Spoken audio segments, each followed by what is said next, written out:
A ceasefire lands, but a breach begins. An Iran-linked hacking group sat inside Israel's top general's life for years, pulling 19,000 files from meetings, maps, and command rooms. Now it's all spilling out. Not bombs, but data. Not strikes, but intel.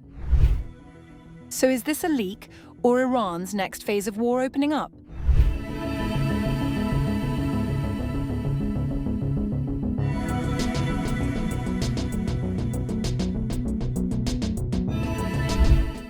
A cyber breach, a top general, and thousands of files now out in the open, even as a ceasefire takes hold. The battlefield may have shifted into the digital shadows. An Iranian-linked hacking group has claimed responsibility for breaching devices belonging to former Israel Defense Forces Chief of Staff Herzi Halevi, releasing what it says is a vast archive of sensitive material. The group, known as Handala, announced the leak on April 8, stating it had gained long-term access to Halevi's systems. For years, silently and invisibly, been right inside the system of Halevi, and during that time collected more than 19,000 confidential images and videos from the most secret meetings. All your top secret facilities, crisis rooms, maps, and even the tiniest details of your command centers have long been like an open book to us. Dozens of images and videos have already been published online. These appear to show Halevi during official duties, including visits to military bases, meetings with senior personnel, and operational briefings. Some footage also captures previously undisclosed engagements, including a meeting in Jordan with Major General Youssef Huneiti, as well as a visit to Qatar, where Halevi met former US Central Command Chief Michael Kurilla. The leak extends beyond official material. Personal images, including those from Halevi's private life, have also been released, alongside identification documents belonging to him and his wife. There has been no immediate response from Halevi or the Israeli military regarding the claims or the authenticity of the material. The group suggested that the release was intended not only to expose information, but also to send a broader message about vulnerability within Israel's military leadership. This is not the first such claim made by the group.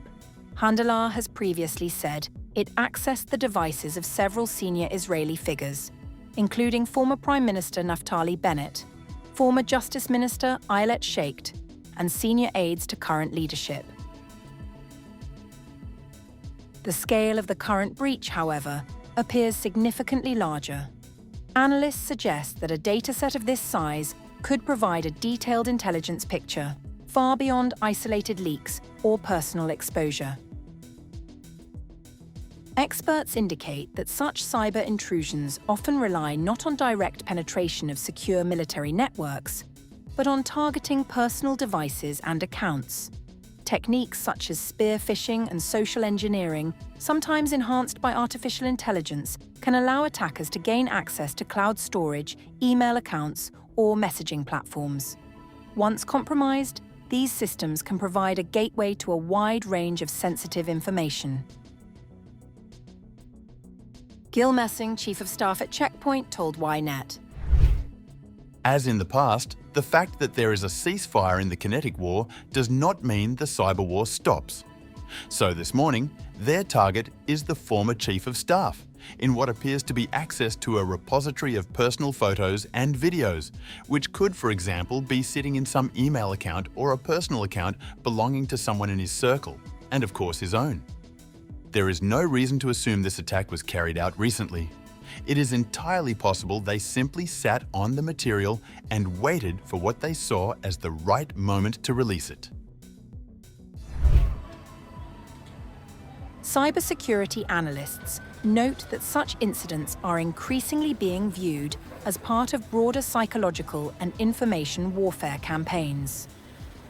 The timing of the leak shortly after the announcement of a ceasefire has raised further questions about its strategic intent.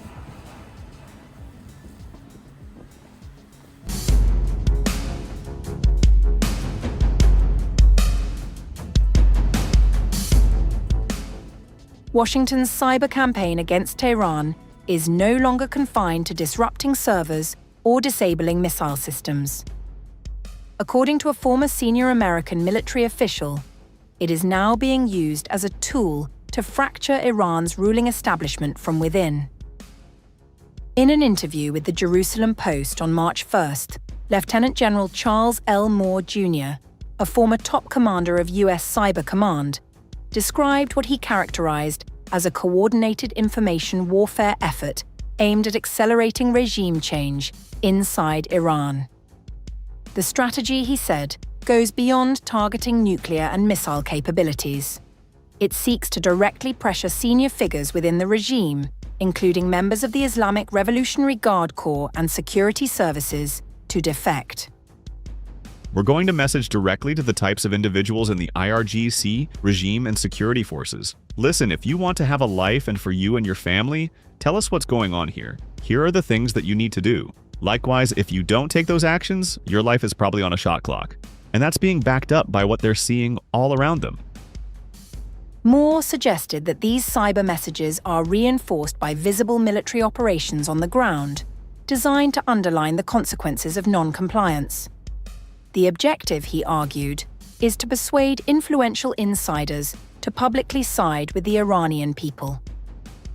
We need people at those senior levels that have influence and have sway, that are in charge, to hopefully come out and say, we support the people. We're no longer supporting the regime. And if we can get to that state, I think you could see a change happen pretty rapidly. He added that while kinetic operations targeting Iran's nuclear program, missile development and naval capabilities had been outlined by President Donald Trump and Prime Minister Benjamin Netanyahu, the broader campaign was about shaping internal dynamics. Moore asserted that as much as 80% of Iran's population wanted a new government, though independent verification of that claim remains difficult. Beyond cyberspace, Moore pointed to what he described as a widening regional alignment against Tehran. Iran's recent missile activity, he claimed, had left neighboring states frustrated and potentially open to joining US and Israeli operations. On the technical front, Moore highlighted America's ability to integrate operations across air, cyber, and space domains. He cited recent US actions in Venezuela, where American forces detained Nicolás Maduro in January, as an example of synchronized capabilities. The emerging picture, as outlined by Moore, suggests a campaign that blends military pressure, cyber operations, and psychological messaging, with the stated aim of reshaping Iran's political future from within.